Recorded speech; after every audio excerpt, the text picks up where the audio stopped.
ദില്ലി സ്ഫോടനത്തിൽ നിർണായക വിവരങ്ങൾ പുറത്ത്. കാർ ഓടിച്ചത് ഉമർ തന്നെയെന്ന സ്ഥിരീകരണം. DNA പരിശോധനയിലാണ് സ്ഥിരീകരണം. അതേസമയം സ്ഫോടനത്തിൽ ഒരു ഡോക്ടർ കൂടി പിടിയിലായി. അനന്ത്നാഗ് സ്വദേശി മുഹമ്മദ് ഹാരിഫാണ് കസ്റ്റഡിയിലായത്. വിഷ്ണു തലവൂർ വിവരങ്ങളുമായി ചേരുന്നുണ്ട്. വിഷ്ണു, ഈ ദില്ലി സ്ഫോടനവുമായി ബന്ധപ്പെട്ട ചില പ്രധാന വിവരങ്ങളാണ് ഇപ്പോൾ പുറത്തു വരുന്നത്. ഒന്ന്, ഈ സ്ഫോടനം നടന്ന കാർ ഓടിച്ചത് ഉമർ തന്നെ എന്നുള്ള സ്ഥിരീകരണം DNA പരിശോധനയിലൂടെ വന്നിട്ടുണ്ട്. മറ്റൊന്ന്, ഈ സ്ഫോടനവുമായി ബന്ധപ്പെട്ട ഒരു ഡോക്ടർ കൂടി ഇപ്പോൾ പോലീസിന്റെ കസ്റ്റഡിയിലായിട്ടുണ്ട്. ഏറ്റവും പ്രധാനപ്പെട്ട വിവരം, ഈ പ്രതികൾ 4 സിറ്റികളിൽ സ്ഫോടനത്തിന് പദ്ധതിയിട്ടതായിട്ടുള്ള റിപ്പോർട്ട് കൂടി പുറത്തു വരുന്നുണ്ട്.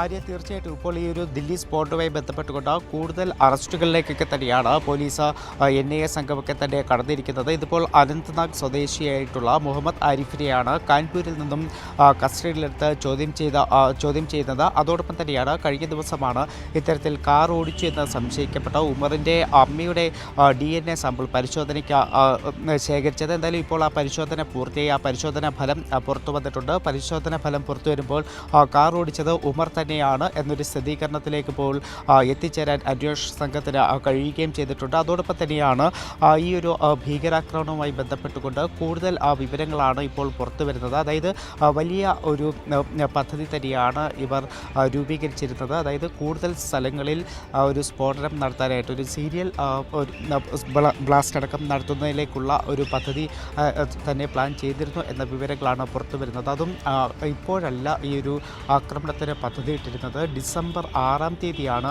ഈ ഒരു ആക്രമണത്തിന് പദ്ധതിയിട്ടിരുന്നത് എന്ന ചില റിപ്പോർട്ടുകൾ ഈ ഒരു ഘട്ടത്തിൽ പുറത്തു വരുന്നുണ്ട്. അതായത് ഡിസംബർ 6-ന് 4ഓളം സിറ്റികളിൽ, മേജർ സിറ്റികളിൽ സ്ഫോടനം നടത്താനായിട്ടുള്ള ഒരു പദ്ധതിയായിരുന്നു ഈ ഒരു സംഘം രൂപീകരിച്ചത് എന്ന റിപ്പോർട്ടുകൾ ആണ് ഈ ഘട്ടത്തിൽ പുറത്തു വരുന്നത്. അതോടൊപ്പം തന്നെ പരിശോധന ഇപ്പോൾ ശക്തമായി തന്നെ മുന്നോട്ട് പോകുന്നുണ്ട്. നിലവിൽ ചില ഡയറി കുറിപ്പുകളടക്കം ലഭിച്ചിട്ടുണ്ട് എന്നതാണ് അന്വേഷണ സംഘം അറിയിച്ചിരിക്കുന്നത്. അപ്പോൾ ആ ഡയറി കുറിപ്പുകളൊക്കെ കേന്ദ്രീകരിച്ചുള്ള അന്വേഷണത്തിൽ നിന്നാണ് ഇത്തരത്തിൽ ഒരു സീരിയൽ ആക്രമണത്തിന് പദ്ധതി ഇട്ടതായിട്ടുള്ള വിവരങ്ങൾ പുറത്തു വരികയും ചെയ്യുന്നത്. അതോടൊപ്പം തന്നെ ഇപ്പോഴും ഈ ഒരു സ്ഫോടനം നടന്ന ചെങ്കോട്ടയ്ക്ക് സമീപം പരിശോധന, ഫോറൻസിക്കിൻ്റെ അടക്കം പരിശോധനകൾ തുടരുന്നുണ്ട്. എന്തായാലും ഇന്ന് രാവിലെ കൂടുതൽ ശരീരാവശിഷ്ടങ്ങൾ കിട്ടിയിട്ടുണ്ട്. സ്ഫോടനം നടന്നതിന് ഏകദേശം 400 മീറ്റർ അകലെ നിന്നും ഒരു കൈപ്പത്തി ഇന്ന് രാവിലെ ലഭിച്ചിട്ടുണ്ട്. അത്തരത്തിൽ ഉള്ള പരിശോധനകൾ ചെങ്കോട്ടയ്ക്ക് സമീപം ഇപ്പോഴും പുരോഗമിക്കുകയാണ്. അതോടൊപ്പം തന്നെയാണ് ഞാൻ നേരത്തെ പറഞ്ഞതുപോലെ